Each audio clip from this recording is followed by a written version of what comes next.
Welcome back, everybody. My next guest is a financial columnist for the New York Times and co-anchor of Squawk Box on CNBC. Please welcome Andrew Ross Sorkin. Andrew, good to see you again. Great to see you, my friend. It's been a long time, man. It has been. Since the last time we talked, I was in character. So let's see how this goes. It's very true. Now, okay, so there's so many people are in economic distress right now. There's just massive unemployment. There's civil unrest. There's shuttered businesses all over the United States. And yet, this week, the market has been climbing. Well, how is that possible? And follow-up question, I know Wall Street isn't the economy, but shouldn't they pretend to have some relationship to the economy? Or else just go down and just saw off the bottom of Manhattan and push it in the Atlantic Ocean? Okay, so listen, the honest answer is there's something perverse, if you will, about the stock market and investors. Because what they're doing is they're not really looking at the economy today. That's not what the stock market is saying.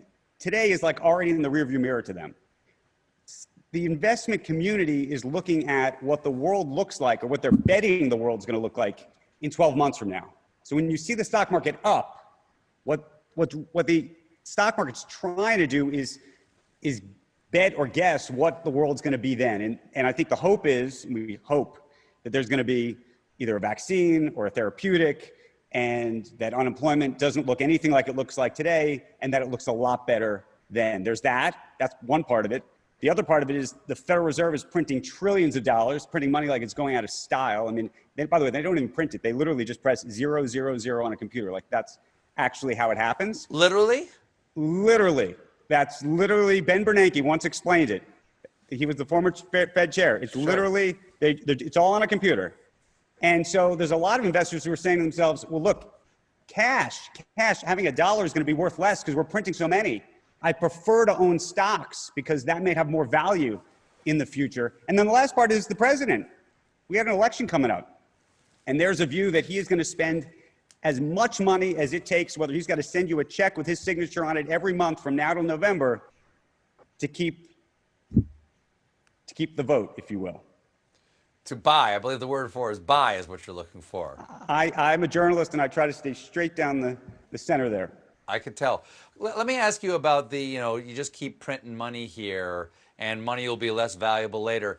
Do we know that that's true? Because there was a lot of crying about that the stimulus of 2009 was going to cause a devaluing of our money, or rather make our money less valuable. Didn't happen. The inflation never showed up. Why would inflation show up now? Because literally everybody around the world is doing the same thing. Fair point. Everybody's embiggening their cash supply.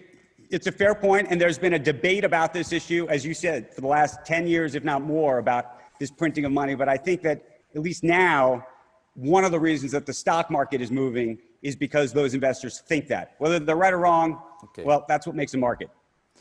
If coronavirus ended tomorrow, given what it has done to the economy already, how long is the recovery?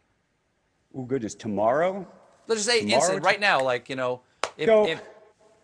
the good news is things would actually recover pretty quickly.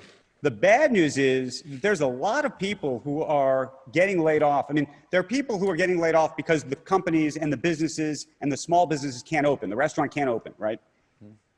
If everybody could go to the restaurant, there'd be a lot more people working at the restaurant. The problem is actually at big companies, even at companies that are doing pretty well, to be honest with you, are, I hate to say this, taking advantage or being opportunistic even about laying people off during this period because A, they see everybody else laying other people off, so they say they can do it. And two, in this work from home world we're all living in, they say, you know what, maybe I can actually do more with less, or do as well with less. And so that's the scary part, because I think it's not just people who are going to be, quote, furloughed that are being unemployed right now. I think it's actually going to be broader than that. And that's what we got to keep our eyes on and worry about a little bit. Andrew, I'm sorry, we have to take a quick break, but don't go anywhere, folks. We'll be right back with more Andrew Ross Sorkin.